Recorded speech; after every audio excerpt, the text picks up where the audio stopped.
I ain't gonna tell you how much. I'm just saying how much I pay back. That's it. No, I'm not saying you don't have to tell how we get it back. You know, Right. Keep that. You know.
On purpose. All right, we're unmuted now. We're live. So. We're live now, but All right, if you skip that, make sure you bring it up. Okay, yeah. Make sure you bring it up, okay? But anyway, we had left off about that I had actually asked Brother Kabir for some money because we just purchased some land and we expanded the lands there straightway, which it actually worked out pretty good too. perfect. Because man, I tell you, having all those tents up there at the top of the thing. So anyway, I actually borrowed $60,000 from him, and as that was in August, and we're in November, and as of to date, we have paid back $25,000. And I'm gonna quote the scripture again: "The wicked borrow and payeth not again." That ain't us. Now, mind you, we in the ministry we trade money all over the place. I mean, the truth is, if I would have just asked, he probably would have just gave it to me, considering what's done happened to him in Christianity. But I know the expense. I know what it takes to keep a community running. I know what it's financially. It's pretty tough to take care of a bunch of people. But before we're gonna jump off here just for a second because Brother David, the guy's doing the recording behind here, you just had a little girl. Yes, sir. Born here on the community, right? Yes, Pastor. And you was telling us the story about the midwife, and we'll get back on point here just for a second too. And so you actually asked the midwife. She came back and did like a 7-day checkup about what is the optics out there of straightway. I know you hear a lot. I know people are saying a lot. So please tell us what you think about Straightway Praise Land and the ministry itself. What you've experienced. You care to expound on that? Yeah, yes, sir. So obviously, I won't disclose her name just Right. for privacy reasons, but we did hire a midwife for our birth with Sister Evelyn, and obviously she's an outsider coming into the community, and she's a person that had a previous relationship or friendship through her husband with Brother Kabir. So understanding the notion and the allegations of what Brother Kabir's been going through, and then the ministry that he's part of with Straightway, I just asked her because I was curious. So after her service has been done, she's coming a week after her baby's born and just doing her checkups. And I asked her, what is your assessment, I guess, of us as a people, as a group of people, and what's been your experience? And basically what she told me was that she just sees us as a people that practice what we preach. And that's I'm quoting her directly. She said, you guys just do what you say, and you guys believe in the word in a certain way, and you follow it according to your belief. And she said that she wished that she had the same I guess opportunity, or she wished that she had that for herself in terms of having a community of sisters, seeing how Sister Evelyn has the liberty to be in purification, not having to go back to work, quote unquote, that she has to go and I just gave birth, but now I got to go in labor, how most American women do, right? They have a baby and you already see them at Walmart at 2 or 3 days after giving birth, already moving and walking around, when the Bible is very clear about a woman taking her time of purification. That's right. And so Sister Evelyn actually said this to her. She's like, well, no, I had the liberty to stay in my room, stay here and rest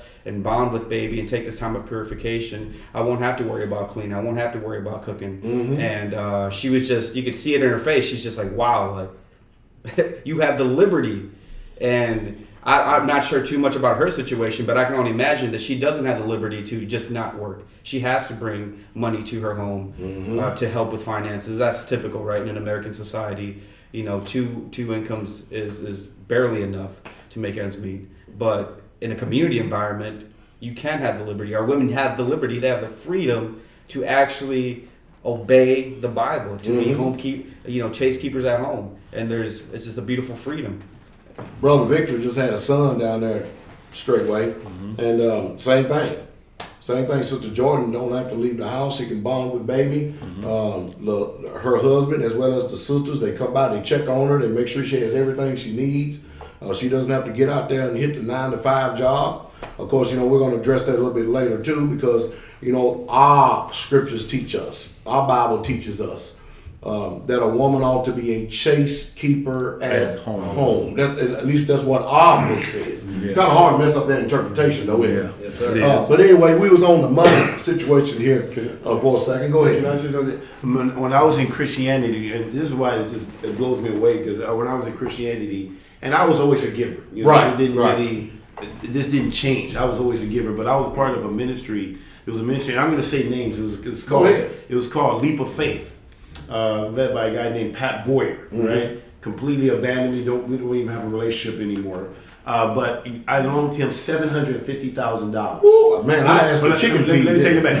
Let me tell you, I gave $750,000, but half of it I donated for just the one-day event. I donated it, but he was trying to raise more. And I said, how about this? I will loan you the other half because I know he was trying to raise so he could just focus on what he was really trying to do. So I'll loan it, and then after the event, whatever you would get it back to me, right? And so the event happened, and he comes back to me and basically tells me, hey, now what I didn't know, that he had a check in his pocket for $250,000 that the board says you need to give it back to him. We said we're going to lend it to him, that we were going to borrow, we need to pay it back. But the whole time he was saying, like, we didn't really raise the money. Maybe $10,000. I mean, we're struggling. So now he's coming to me, Christians, more like, playing on your heartstrings. Playing on my heartstrings. So what am I going to do? Like, just say, don't worry about it. Exactly. So I said, don't worry about it. If it wasn't God's will that you didn't, God's will to raise the thing, don't worry about it. And he took it as, I told him he can have it. And then I found out a year or 2 years later that we thought you got the money back, but he says that you told me he can keep it. No, I didn't know he had a check for $200. When you gave me back the money, did I not take it? Yes, thank you. He says, this is unusual. I took it. I said, no, Pastor, keep it. No, you said thank you. You said I'm just borrow and then you're gonna pay back. That's right. I don't have a hard time taking that back, so I can use it again. Exactly. Right? So he told them that I told him to keep it. But I did not know he had he literally had it. I remember that day. So we have a lying extortioner right here. Literally, he lied. And extortioners, according to the book, is not going to inherit the kingdom of God. Yes, sir. Literally. And then he was hanging out with me for like 2 or 3 years, living on that money. And I'm thinking, like, why is he? And he's asking me for more money. And this whole time, those 3 years that we would hang out, that he would come over or I'll be at whatever, he'll be hanging out and he just spending that money. And trying to get more out of me. And it wasn't until 3 years later I found out that that's what he was getting. It wasn't that he was raising more money. He was just living off of the money he was supposed to give back to me. And he was trying, and he had the guts to even ask me for more money. And then when you came on the scene, when you came on the scene, listen to this. When you came see, he says, "Do you give money to Straightway?" I said, "Yeah, I give them." He says, "Come here, you barely know this guy. I've known you all these years, and you can't even. I'm still trying to get money, even when I first came into this ministry." You something to still just after I forgave him, I said no problem. Water under the bridge. We'll just keep moving on. He never really acknowledged what he did. That devil. You guys see what I'm saying? So, Pastor, I'm telling you, that's Christianity. So when I tell you, Pastor, it's off the chain in every way. I can't think of like, okay, Christian beat you in here. In every way, I know how people dealt with me. And now, mind you, Did I get taken advantage? Yes. But did I do it blindly? No, No. I didn't do it blindly. No. Because my mind was, I'm thinking this is where God is working. Right. I don't want to miss out. Exactly. The same thing with I said, I know God's working here. I don't want to miss out. I want to be a part of this stuff because I don't want to sit here. Because you know how rich folks, this is how rich folks talk. Well, everybody's trying to take advantage of me. So they end up not giving at all. And then they miss out. I'm saying I'd rather get taken advantage of and be defrauded than miss the kingdom. You see what I'm saying? So yeah, he did me wrong. I kept on moving. Said, okay, let me just keep on moving. That's going to be between you and God. You got that right. But Pastor, you are a man of your. I mean, literally, August we talked about it. Gave the money, and now he's already paying back. This other ministry literally not only stole money, but then lied to me and they tried to get more out of me. After they give it, and then after the money ran out, and he had no more money, no longer we couldn't hang out. I'm too busy. I got things to do. And Pastor, you actually paid me back, and we still hang out. Yeah. That's off the chain. And not only that, when we come up for feast days, we already know logistically, or whenever we visit, have like the meetings we have now, we already know the financial. We already know. You know we know. You know we know. Do we not actually put offerings in your hand?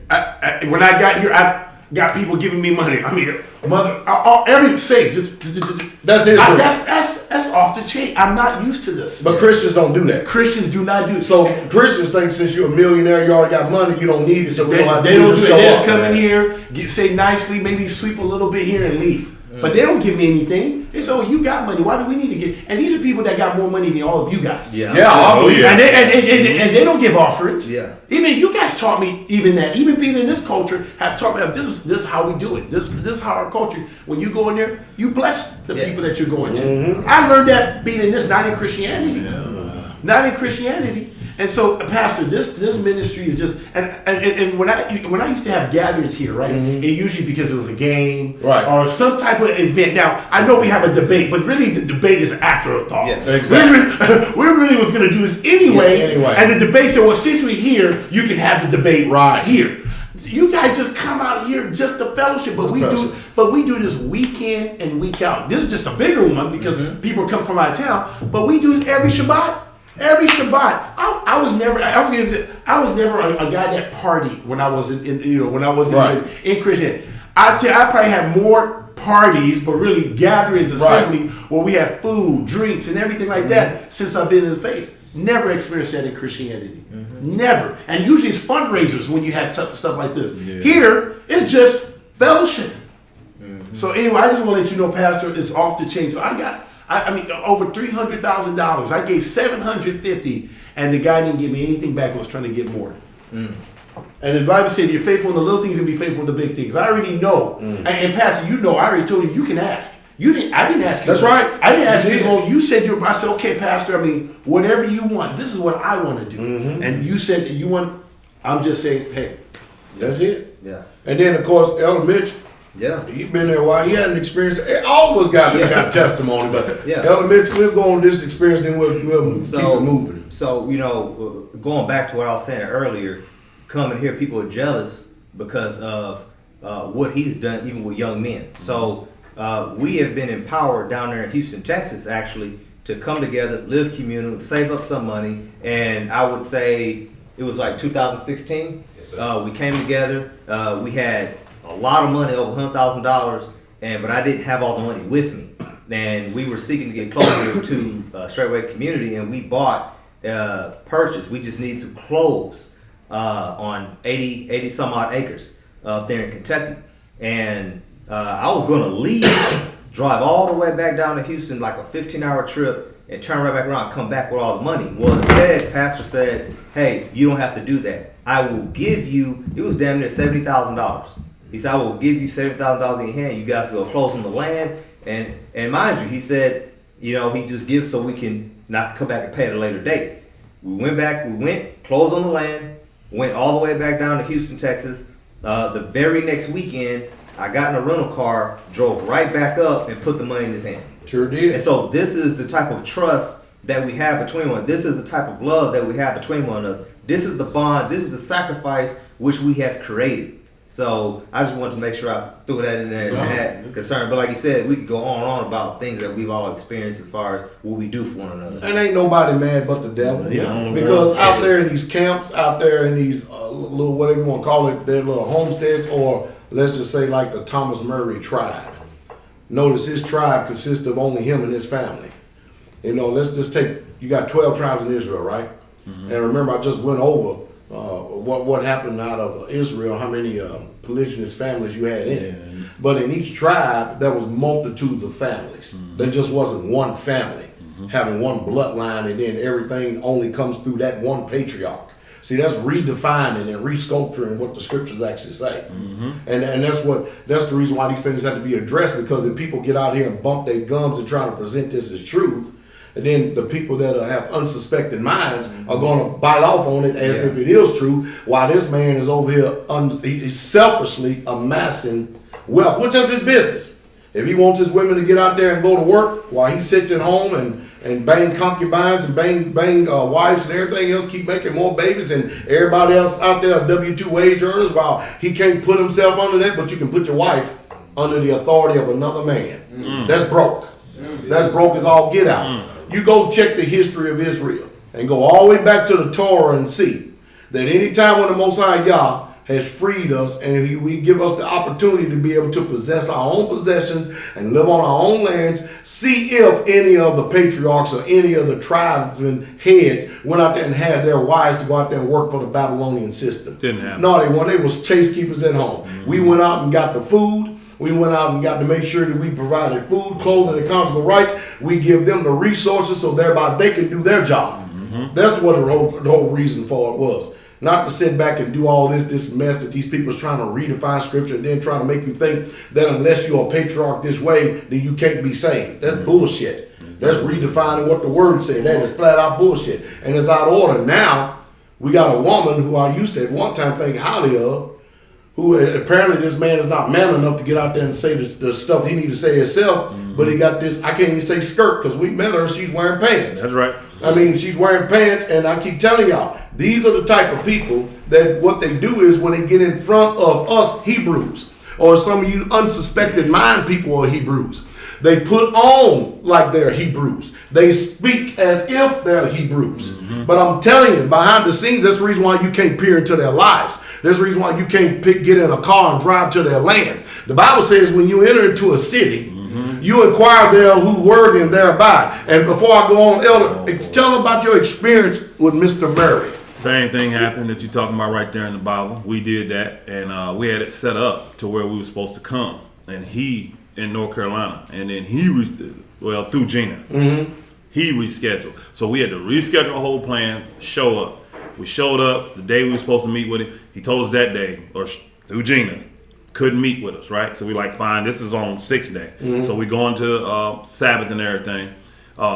We waiting to hear from him. We there now. Again, if we in town, you know, we coming together as a family. Right. So now we got a whole house full of folk fellowshipping in North Carolina. Myself, my wife, sister Jaja, we was at her house, Mama Jaja, and then we get a call. I think it's about 1-2 o'clock. Now we in mid fellowship, saying, "Can we meet at some coffee shop around 4-5 o'clock?" And I'm like, I'm not finna break off with my family to come meet with you when you done already made me reschedule. Then when I rescheduled, the day I'm supposed to meet you, you can't get free to meet me now. Then you're gonna call me and tell me to show up in 2 or 3 hours. I'm like, you tell them I'm good. And that's what I told Zazada. You tell her, because none of it, never once have I even spoken to this Thomas Murray guy, whoever he is. Right. You see what I'm saying? He might well be a ghost. And he ain't the Holy Ghost, I promise that. You see what I'm saying? Everything is run through The one. I'm gonna give him by his words. Public words he's put out when he got interviewed by Michael Israel. His CEO. He has publicly called her the CEO of Murray Tribe. That's broke as hell. He runs his family like a business. Which, do what you want to do, bro. That's fine. Just don't get out here and try to push that on Israel like this is biblical, because it's not. And it's commonly reported. Let's say it that way. It's commonly reported that all of his wives, however many he got, 3, whatever, they all go out and work. And he got concubines, and I heard they go work. That's a pimp. That to me, that's a pimp. I don't give a damn what That's what's anybody commonly call it. reported. Let's just be real, man. If we were still in the world, we would call that Mac Daddy, a damn pimp. That's what we call. He ain't doing nothing no damn different than these sorry ass Negroes out there on the damn street getting women to go pimp and prostitute for them, and then turn around and bring home the damn funds. That's real talk. But what he does is he does that because, again, it's the same effeminate. What's the word that when you lifting the women up, putting them higher than whatever that is, woman worship, feminization. It's the same thing that all these other men, these effeminate men, are doing. You gotta worship this woman. That's why the backlash came from Gina, not him. Because when we say something publicly about what we know of Thomas Murray, it ain't attacking Thomas. He ain't in control. He ain't CEO. Right. You attacking the power and position that's been given to her. And I sent you a couple of screenshots. One of the screenshots on there, she's going to always promote the, I forgot how she phrased it, but pretty much the thoughts and desires of women. She's going to always promote that. And that's what he promotes. Why? Because I can put you in the position of power, have you out here hustling and bustling and running everything for me, while I keep building up my little small kingdom. But I'm not going to let nobody come in and see. You said it earlier. Everything about straight. You got a page. You got a page. You got a page. I got a page. Everything we do in this ministry is out there, open book for all men to read. It's on video. All right? It's all out there. And I was telling y'all earlier, we was asking, where is this coming from? It's the love. When people come, same thing about the woman y'all hired. The love is what get folk. It's the love. And see, these people that are envious and jealous, when they get close enough to see it, the love we have, they already know they cannot reproduce it. What did the Sadducees and the Pharisees, the scribes, all these religious folk back in the day get mad at Jesus about? It's a labor of love. How many of y'all need help with deliverance? Every single one of us. Is that not a labor of love? That's a labor of love. And when they see that, Jesus was out loving his people. Regardless if they deserved it or not, he was still loving them. And they realized they couldn't produce it that, so hey, let's get rid of this. We can't have this out here because this makes us look bad. And that's what they're dealing with. We not. We're going to keep rolling. That's what they're dealing with when they look at Straightway and people say, wow, man, Straightway doing this. And I'm here sitting under this. This is why all of them never want to debate, Pastor. Remember, every time, Pastor, every time you say to me, I'm going to do that, I want to tell you, Pastor, man, them boys don't want to debate you, Pastor. At the end of the day, it is exposure of their sin and their wickedness, and they don't want that. And they know that. And another thing, it ain't that all their people are going to leave and run the straight way, because they not. Because just like that lady said, I wish my faith was at that level where I could live like that. It's not that her position. She don't even have the faith to live on that level. These people don't have the faith to live on the level that we living on in this ministry. To follow this book, they don't have that level of faith. So the exposure to what we're doing, they like, look, now we can just be distractors of this work, man. And that's what we're dealing with now. These are people that, okay, since I'm being exposed because of their righteousness, now I got to distract you from looking at their righteousness. They come and go. And that's why I tell new folk, don't worry about it. I promise you. As soon as they come, you look around 6 months later, be like, man, what was that girl? They was talking crazy about that. They gone. So just keep doing the work. Elder, get Titus 2:5. Titus 2:5. You know we're going to keep it real and stick it with the book now. Really get it. You know we're going to keep it with the book, right? Yes. When you get that, go ahead and read that too. Yes, sir. Yeah. All right. To be discreet. Hold on. I'll tell you what. Go to verse 3. Yes, sir. Shoot, we might as well go back to 1. Start at first verse then. Get it in context. But speak thou the things which become sound doctrine, that the aged men be sober, grave, temperate, sound in faith, in charity, in patience. The aged women likewise, that they be in behavior as becometh holiness, not false accusers, not given to much wine, teachers of good things, that they may teach the young women to be sober, to love their husband, to love their children, to be discreet, chaste, keepers at home, good, obedient to their own husband, that the word of Yah be not blasphemed. See, what we got here is reversal of roles. And let me say this to you, Gina Murray. You stay your tongue. You don't come over here in the arena of men. You shut your mouth, you stay your tongue, and you stay in your damn lane. You take off them damn pants, you cover your behind and wash your ass. And you put a damn head covering on that damn wig you got up there. and shut your damn mouth. See, you don't come over here. You know this is straight way. This ain't these other damn weak ass people over here. You dealing with real men here that's living this thing.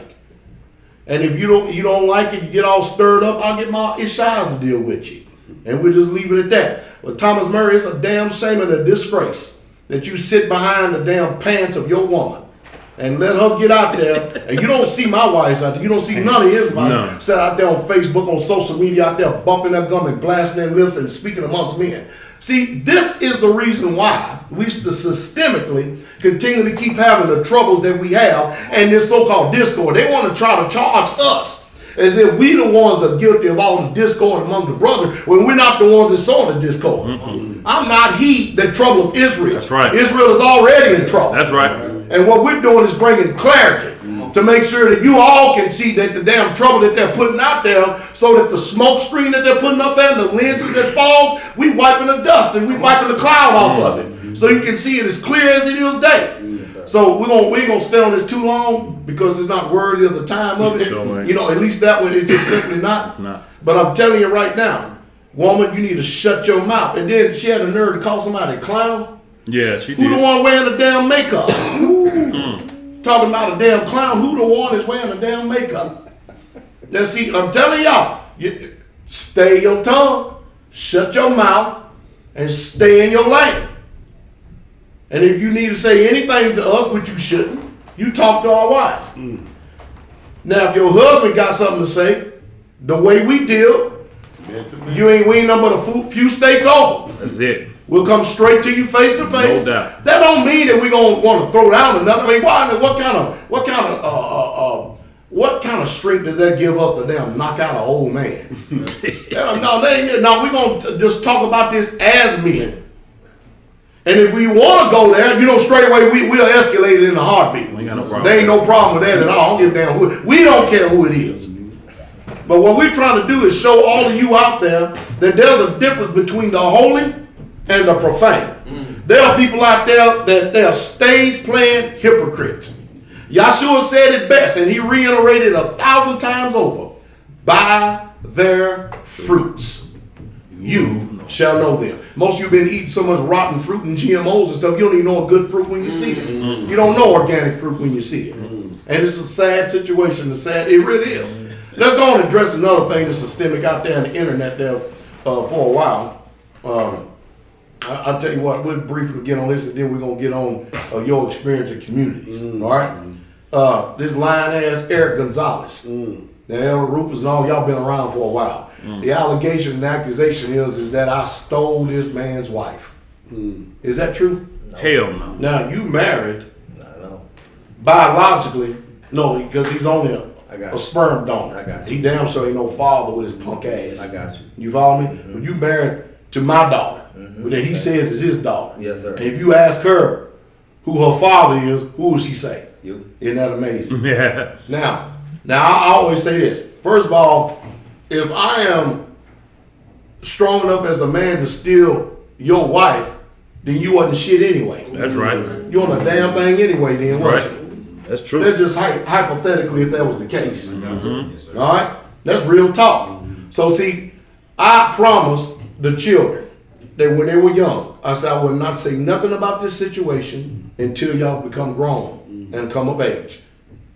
I'm not going to say nothing negative, and your mother is not going to say anything. Are you following me? Have you heard her out there making any videos now? Nope. But see, now, before I have you to speak on this, Elder Rufus, there's an account over in the Matitiayu that there's this man called Joseph that was a just man.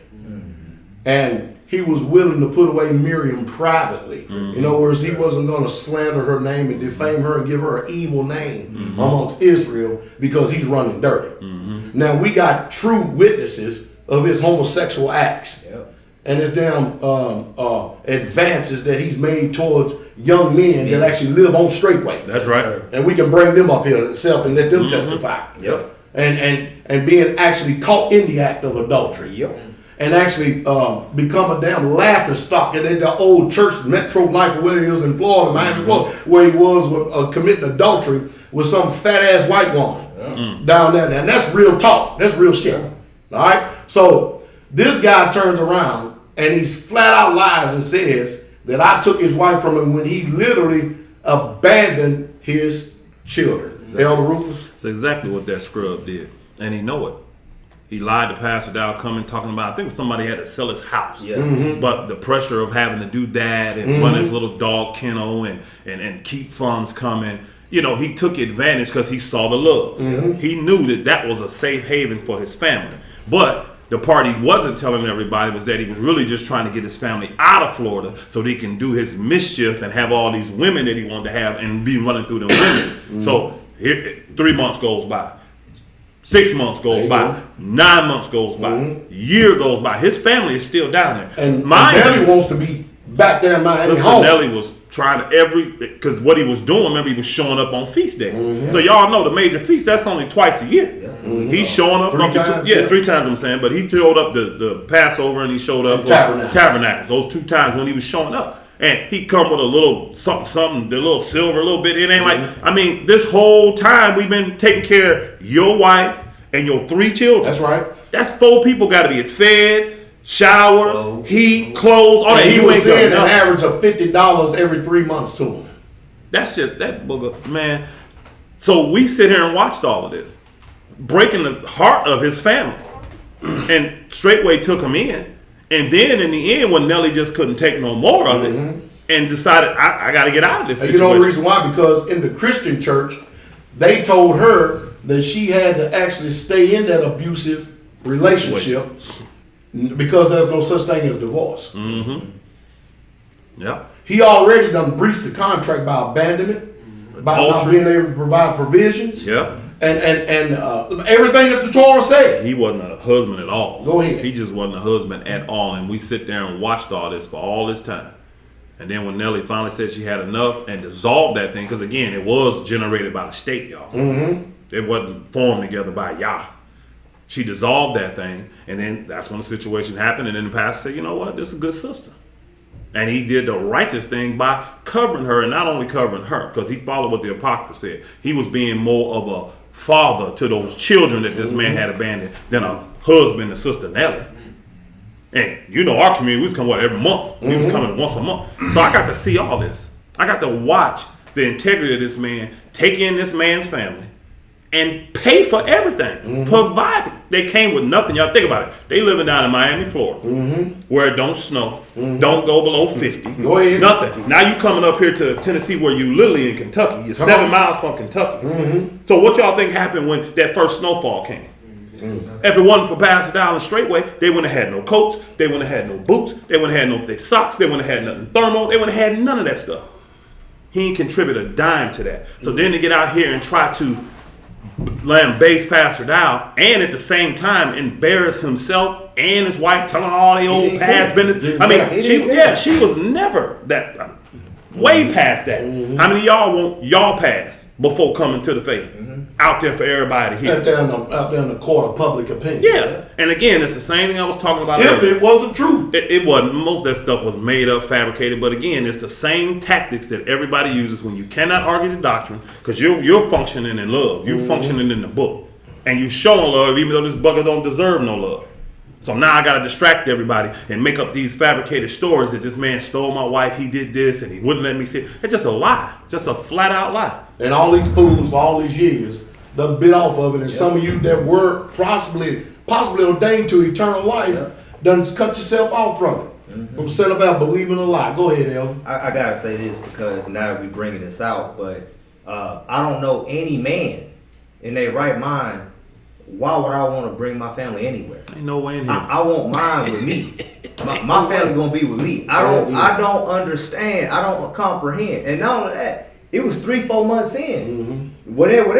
Everybody was having men, all kind of men across the ministry, wondering what they still doing here. Yeah, Why they still here? All of us, all men, asking him.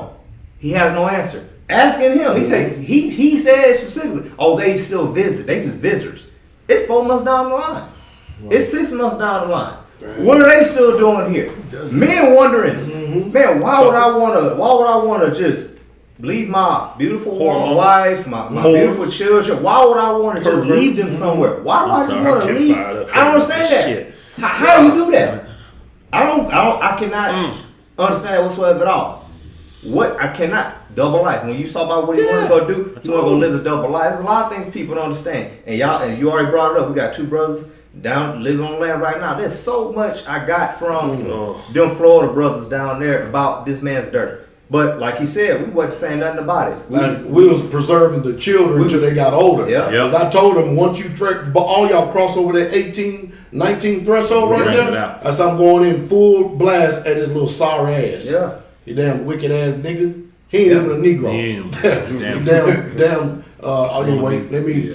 That's why I want to choke his ass. This thing is heated, man, because again, here it is, you talking about a beautiful family in Israel that just been raised. I mean, again, this is the stuff that people hate about this ministry. When you look at the work that Sister Nellie's doing for the ministry, that's I'm right. just talking about her job as a wife. I'm talking about the work she do in the ministry. You look at your wife, Erica, the work she doing. You look at Gabriel, and you look at Aaron, and what they doing in the accomplished young men too. Yeah. Bookers could build this house if $1 you pay gave him enough raises on time. their jobs. Yeah. At the end of the day, that booker was a devil, and he's still a devil if he's still alive. He's a devil, is what he is. And where are those damn women that what was that one woman, Iris? Where is her ass at? Where's the woman that so-called vouched for his son ass? Where is she at? And where's her story at? Yeah. She gone. Yeah. Gone. All the rest of them. And you know, if you really truly want to know more of the real truth about it, go look at the interview that I did. That matter of fact, the video that his wife did. Yeah. Because here's a guy that abandoned his family and then turned around and cursed his oldest daughter's womb. Tried to make sure that she wouldn't have no children at all. Just cursed the womb. Well, you see how that shit worked in. It didn't work at all, did it? Yeah. Got 2 1 on 3 Glory, suckers. Yeah, but one thing I wanted to point out was people don't even understand his heart because y'all don't even understand. Y'all don't even know. When my oldest child was born, he came down to the house down in Houston, Texas, and he sat right next to me just like this. And he even at this point in time, mind you, this is I don't even know how many years have went by, but this is 2015. My daughter was born. He's sitting right there next to me, saying to himself, "Man, it's sad. He can't even be." He's referring to Eric. I can't. Man, it's sad. He's not even here to see his granddaughter. That's what he said, and y'all don't even know that because y'all want to focus. Y'all want to focus on what somebody said. There's so much that's been spewed out. Y'all don't even know the heart. Y'all don't even know the heart in that. Y'all ain't even hear him tell Eric, "Hey, come get your family." It's so much that people don't know. There's so many things that nobody gets. Nobody knows. No one's been around for. It's all been accusations and bullshit just put out there. But like I said, you guys don't. There's no insight. No one sat on our meetings. No one's been around us. Nobody knows our inner workings. It is what it is. But hey, you pick and choose what you want to believe, and that's just it. So what do you think about hearing some of this? You probably it's the first time you heard some of I this. mean, I've heard bits of it. the story and everything, but I mean, it doesn't surprise me, Pastor, in how you operate. I've been in on judgments, and I've seen people in all different levels, and to see how things are done with the word of Yah, the Torah, how things are judged, but how there's also mercy. So I've seen that. You know, I've seen some hard stuff here, you know, and it's never been like, ooh, I get to be a part of this, and like, you know, how does it doesn't matter who it is. It's always done. Judging can be done, but it's done by the book, but it's done with love. I mean, and it's hard decisions, hard decisions. And to see, I mean, I've only been on one where I thought it was like, okay, this was a win-win situation, right? But that was the only time, you know. But other than that, I mean, it's just, but everything's always done with love and respect. And even when all the judgment's done, everybody can still talk, and still have respect. Say, oh well, he was part of that. I don't need to talk to him anymore. Nah, and I've just never seen any church or any of my Christian life ever seen operate like this.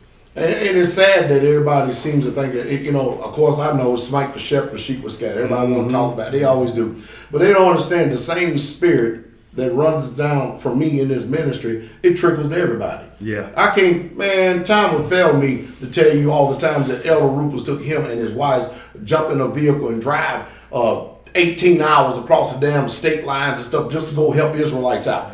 Send his wives and wouldn't even see them for weeks and months on end just to help and assist another sister. True. You understand what I mean? Mm-hmm. I believe it. Yeah, I mean, same thing, Elder Mitch. I mean, it would, but see, people have got to paint a picture in hopes that they can bank on the carnality of your mind, that you would actually bite off on it. And then if you were ordained to eternal life to actually come into this, because tell you the truth, if you show me a ministry out there better than this today, I'll show you how to get behind it. Yeah. I promise you I will. I'll show you. I'll bring all the straight way with it and get behind it. That's how serious we are about serving the Most High Yah. That's how serious we are. You said that from the beginning. From the very day beginning. And so now we've got everybody from every walk in life and every background looking at this, coming into this, and seeing this, experiencing this, and it's literally blessing them. It's literally blessing them. Now, do I have to actually get on here with the brother and actually answer this? No, I don't. But I actually did it because you know what it's going to do? It's going to help some of you out there who could be sitting on the fence. It is. And you're going to watch again. Here we're going to come up in Passover. You're going to watch again. There's going to be a lot of people there at Passover because that's just what the Most High Yah has us to do. And there was some other subject I wanted to touch on. You remember what the other was? R. Kelly. Oh, R. Kelly. Richardson. R. Kelly. Richardson and feminine. Richardson. Big Kelly. pink tie. Manicured I ain't got toenails. on that one. I don't even know how. I don't even know one time. Yeah, man, how do you get in on that anything? What did you do? I think I was associated with you. Man. By Show drag you in. To get me in there. Now, you know Michael Israel. Well, we were at your house. Remember the first conversation? Oh, okay. That's what it was. We were here. You Yeah. remember Michael, you told me about this. Michael Israel did like a 37-minute video where he documented text messages, screenshots, how that effeminate dog is the one who started all this. Wow. And he talking about he got 5 smooth stones. Yeah, right. First of all, you gotta be Israel to have some stones. You can't have no stone, you're a Philistine. And yet he out there making 2-hour video. I'm with Elder Mitch. That's a lot. If you make it a 2-hour video, then you gotta edit that stuff. That sure is a lot of time, energy, and effort. Listen, lot of time. Pastor Dowell A lot of time. is not a homosexual, so get off my job. Go do something. Fill up the steam. It's sad though, isn't it? Now that editing takes days. It's busy work. Oh, yeah. You know what I was doing? Wow. I ain't even posted video up. I got it here on my phone. When I got back in the country, you know what I was doing, right? What? Laying concrete. Oh, yeah, that's right. Laying concrete For with the that brothers pad up up there. Working. I can't show you my calluses on my hands now because We my seen- child done filed them down. They still there. You see it. She done filed them things down. But Galatians 4:16 says, have I become your enemy because I tell you the truth? And the whole idea is we're not trying to become people's enemy because, I mean, there's some good people coming into this ministry. It is. I mean, you met Brother Rob and all them, right? There's some good people coming into this ministry. I think the whole gist of everything is what the book says is come out of her, my people. You read about that over in 2 Corinthians 6. You read about it in Revelations 18:4. Come out from among her. You got to come out from among them. And the commandment is be you separate. Yes. Say it, God. And then he says, and touch not the unclean thing. And then when you do that, he will receive you. Yeah. And he'll be a Yah to you. And you'll be his sons and daughters of him. The problem we have today is nobody want to do that. I mean, after all, we could see when we got here, we could see that no doubt you love Jesus.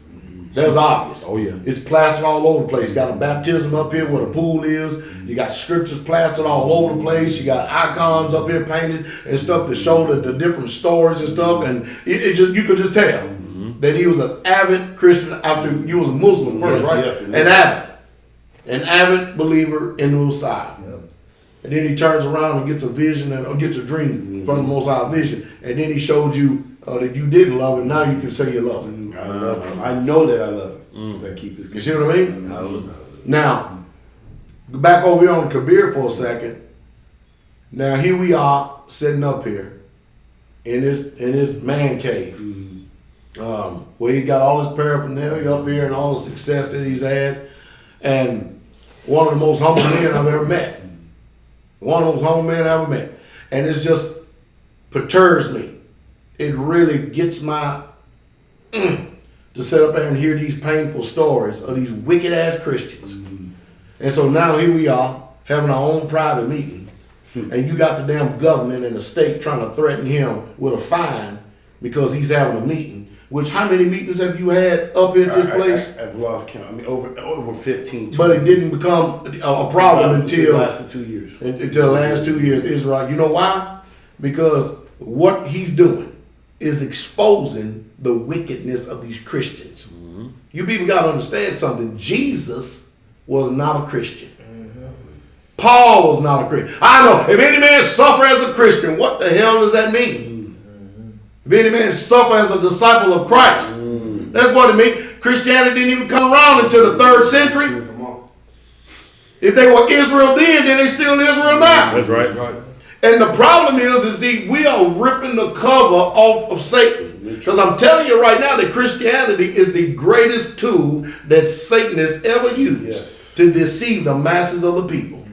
You think that they're talking about Jesus. No, they're talking about that other Jesus. That's right. Who Paul already told us about. He warned us. He warned us over and over again. And guess what many of you damn pig, swine, bucket eating people gonna do? You're gonna sit up and eat some damn turkey and some ham, Brats, Cranberries. all that stuff with all the fixings. And then you're gonna turn around and put a damn tree up. Just like the pagans did of old. I told you. Ain't nothing changed.